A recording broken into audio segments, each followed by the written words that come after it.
Guard Lewis, and the rebound handled by Webber. Here's Webber off that deliberate dribble and able to hit. Chris Webber playing through a swollen left knee. Came up with his third triple-double of the series by Allen on that three-point attempt. And here comes Webber. It's a 4-on-3. Webber splitting through, taking to the rim. And that is Chris Webber from several years back. He is supposed to have lost his athleticism. Kenny Smith talked about it in the pregame, but man, he showed something there. Whatever happened to him anyway? Sangala. Hornets. Yeah, it was a very difficult time where we see Webber here shooting the open jumper. I said all along, you got to crowd him and take that catch and shoot away from him. Steve, make him dribble the ball. Well, in Sacramento, there is unhappiness. It's a team that is in fourth place in the West. They do not have an All-Star. The Kings team have sent at least 2 players to the All-Star game in each of the last 4 years. Yeah, arguably, they could have had 4 guys, but I think in some ways they canceled each other out as Fortune gets fouled going to the rim. But Rick Allen talked about it earlier. So those 4 guys that you see there, Webber, Stojakovic, Miller, and Bibby, they probably all received some votes from various coaches around the league. Maybe it canceled each other out. I agree with that, Steve, because they're all quality. 3 of 5 from downtown. There is Webber, yes.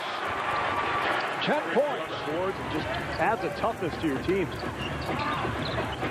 Mobley, yes. Steve Wonder is brought to you by Bud Light. And Doug, you will find this fascinating. You might want to feign interest. Thanks, Bob. You know, I've been contemplating, pondering, if you will, all day. Chris Webber's got 2 consecutive triple-doubles, possibly on his way to another one tonight. When was the last time in NBA history that a player made 3 consecutive triple-doubles? And lo and behold, it's Grant Hill. My first thought was that must have been excellent coaching. Oh. I don't know who that was who was his coach there, but wow, that's impressive. I will tell you, Grant Hill, before he hurt that foot, was some terrific point guard. I'd say I played him as my point guard. He was terrific, and it's good to see him back and being in the All-Star game next week. He overcame a lot of coaching there. That is waved off. Will not count. A foul before the shot attempt. You see Webber this evening, 10-7 and 6. And with this pace, I mean, it seems like it's almost a lock because the ball's going through his hands offensively. There's a lot of missed shots going on. I'd be shocked if he didn't get it, and that's quite a feat. Let's give a lot of credit to Webber. He's had a terrific season. Screen, Rittenauer. The tip missed by James. Once again, Webber went down and then the behind-the-back pass to find Bibby. Mobley for 3. Yes! Foul line, 30 seconds before. Backdoor pass. It counts. And the foul. Stojakovic will go to the line. How about that pass by Webber? See, when they run that little action out of the corner, you cannot let him go back door. You've got to force him back towards Webber, and he set him up off that little Bibby action, and then he cuts back door. Chris Webber. What referees are taught to have a much quicker trigger to keep things under control. Here we go, right here. Somebody's going to go. And now Danny Fortune is being tossed because he tried to get back at Webber.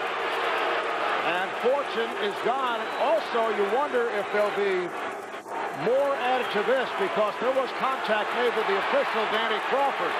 Crawford was trying to keep Fortune away, so he has been ejected.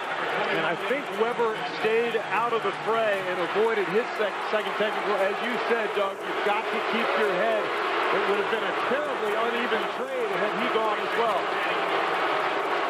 Danny Fortune has been involved in a number of incidents. Yes, he has. He's had 9 disqualifications this year on fouls. And this is not what you want to do. You want to put Stojakovic to the line now. That's the technical foul called on Fortune.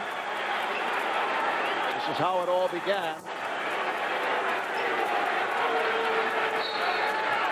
And moments later, after it appeared that all was settled down, Fortune tried to get at Webber, and he's tossed by Danny Crawford. And the crowd reacting to Webber, who hits on on the jump hook. So the Kings now lead at 93. Here's Webber. Yes. Chris Webber loves it. Every time he's touched the ball. It has been a terrific game here in Seattle. Crowd wanted a foul. Webber, yes. That's a three for Chris Webber.